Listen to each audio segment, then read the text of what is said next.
सातवां प्रश्न है, एक परिपथ में 14 स्विच इस प्रकार व्यवस्थित है कि प्रत्येक के लिए 3 संभव स्थितियां हैं। तो बताइए कि इनमें कितने प्रकार के स्विच है। पहले हम स्विच और परिपथों को लिख लेते हैं ना, कि कितने हमारे पास स्विच है और प्रत्येक स्विच के लिए संभव स्थितियां हैं, उनको हम लिख लेते हैं। तो देखो, इस प्रश्न में स्विचों की संख्या दिया हुआ है 14।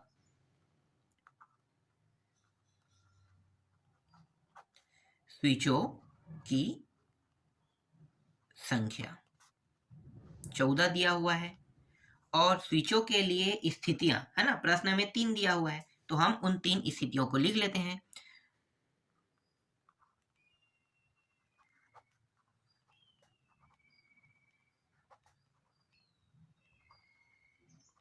स्थितियां बराबर 3 है ना।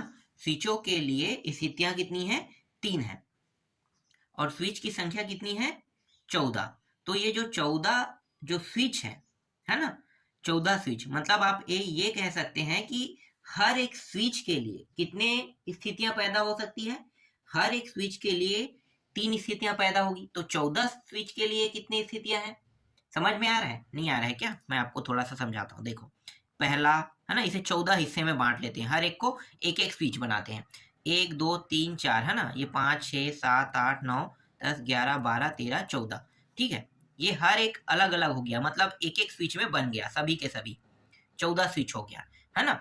अब मान लो ये पहला स्विच है, ये दूसरा है, ये तीसरा है, इस तरीके से सभी को नामकरण कर देते हैं। 6वां 7वां स्विच, 8वां 9वां 10वां 11वां 12 13 और ये 14 है ना, टोटल 14 स्विच है। तो ये जो पहला स्विच है ना, पहला स्विच के लिए कितनी स्थिति होगी भाई? पहला स्विच के लिए, स्विचों के लिए स्थितियां 3 है, तो तीनों में से कोई भी स्विच को वो दबा सकता है ना।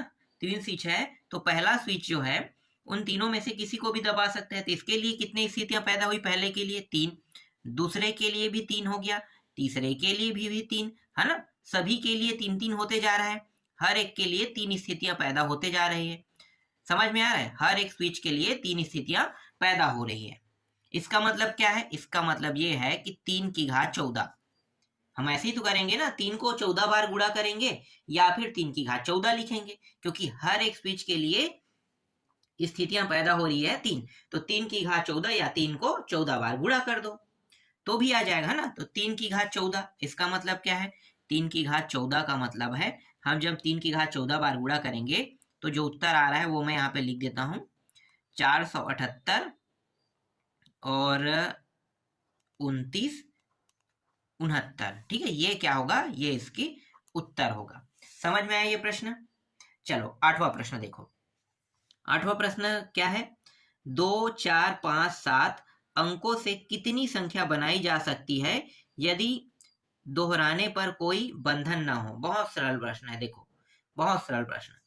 2 4 5 और 6 दिया हुआ है ना, ये अंक है। 2 4 5 और 7 जो है, 6 नहीं 7 है, ये क्या है? अंक है। तो मैं पहले अंकों को लिख लेता हूं। अंक 2 4 5 और 7, कुल कितने अंक हुए? कुल अंक गिनो, 1 2 3 4, कुल अंक हो गए 4 हो गया है ना। और इस प्रश्न में क्या कहा है कि अंकों को हम दोहरा सकते हैं, मतलब हम उलट पुलट के जैसे चाहे वैसा रख सकते हैं। कहीं पे हम 2 बार अंक रख सकते हैं, 3 बार रख सकते हैं ना, अंकों को दोहरा सकते हैं। तो इसका मतलब क्या है? इसका मतलब ये है कि हर एक अंक के लिए हमारे पास 4 स्थितियां हैं। कितनी स्थितियां? 4 स्थितियां। ठीक है, तो यहाँ पे मैं लिख सकता हूं स्थिति भी कितनी हो गई? 4 हो गई है ना। तो कुल स्थितियां 4 और हर एक अंक के लिए 4 स्थितियां। इसका मतलब आपको समझ में आया? उत्तर अब लिखते हैं, मतलब आगे हल करते हैं। अभीष्ट संख्या तो 4 का घात 4, यही होगा, 4 का घात 4, बिल्कुल। हर एक के लिए 4 स्थितियां पैदा हो रही है, तो 4 स्थितियां पैदा हो रही मतलब 4 का घात 4 होगा, है ना। 4 की घात 4 का मतलब कितना होता है? 4 की घात 4 का मतलब होता है 256। 256 क्या है? इस प्रश्न का उत्तर है। देखो कितना आसान प्रश्न है। 2 4 5 7 जो अंक दिया है, ये कितने अंक है? कुल अंक 4 अंक है ना। और 4 अंक के लिए 4 स्थितियां पैदा हो रही, क्योंकि इस प्रश्न में दोहराने की भी बात किया हुआ है। तो 4 स्थितियां ही पैदा होगी, है ना। 4 स्थितियां पैदा हो रही है तो 4 की घात 4 हो जाएगा। 4 की घात 4 करने पर उत्तर कितना आ रहा है? 256 आ रहा है। तो अभिष्ट हल कितना हुआ? 256 हुआ। चलो अगला प्रश्न देखो।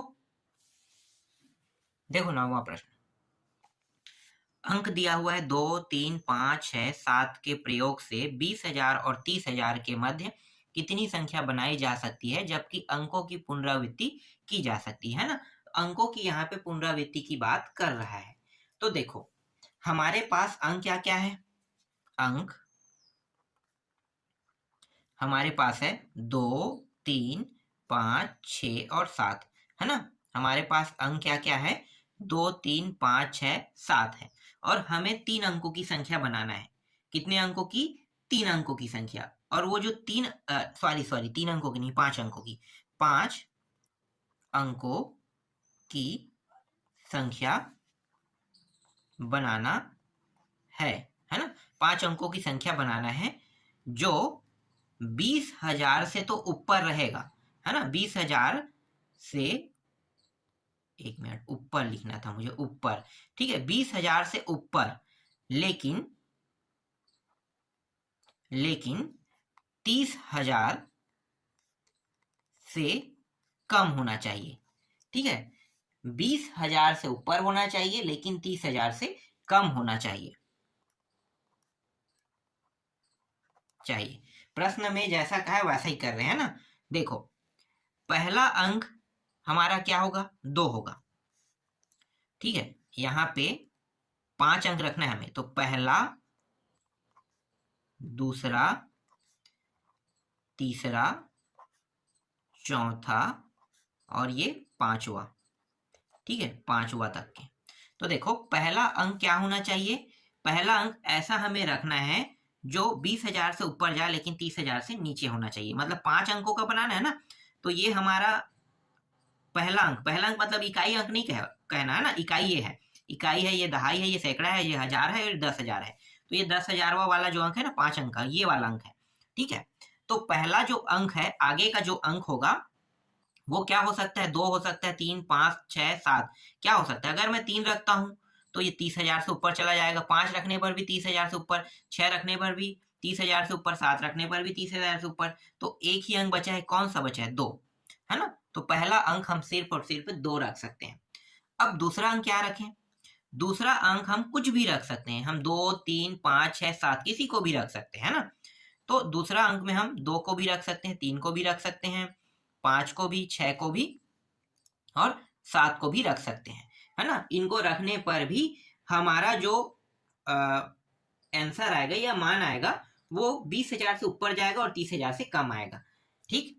तीसरा अंक में भी हम यही सब चीज सेम रख सकते हैं, चौथा में भी यही जब सब चीज सेम रख सकते हैं,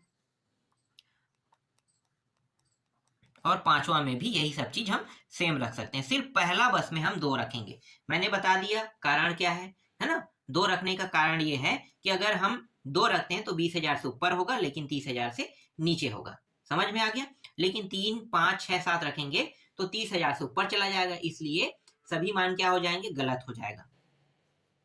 इसी वजह से हम पहला को 2 रखेंगे। तो पहला को 2 मतलब एक मान है ना।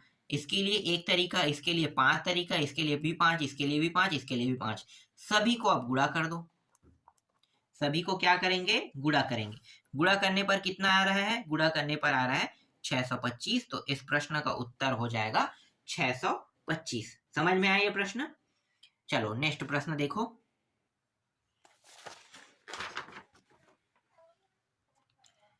10वां प्रश्न है, n विद्यार्थियों को n पुरस्कार कितने तरह से दिए जा सकते हैं, जबकि पहला, प्रत्येक विद्यार्थी केवल एक ही पुरस्कार पा सकते हैं। बहुत सरल प्रश्न है।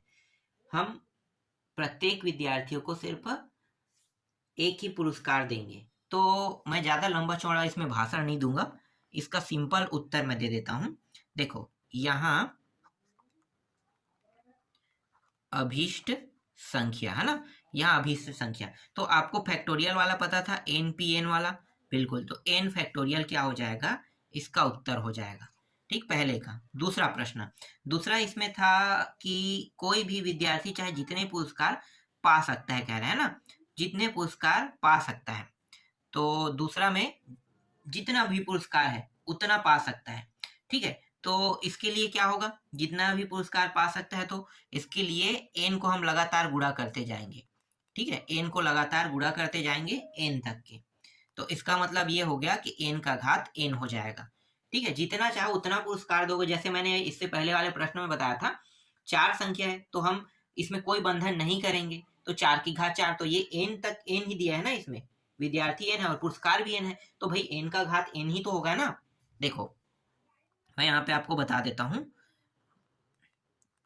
विद्यार्थी, ठीक है, की संख्या क्या था, n था, और पुरस्कार की संख्या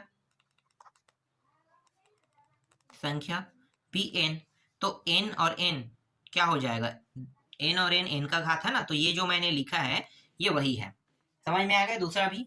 चलो तीसरा देखो, तीसरा है कोई भी विद्यार्थी सभी पुरस्कार प्राप्त न करे, सभी पुरस्कार प्राप्त नहीं करना है कह रहा है।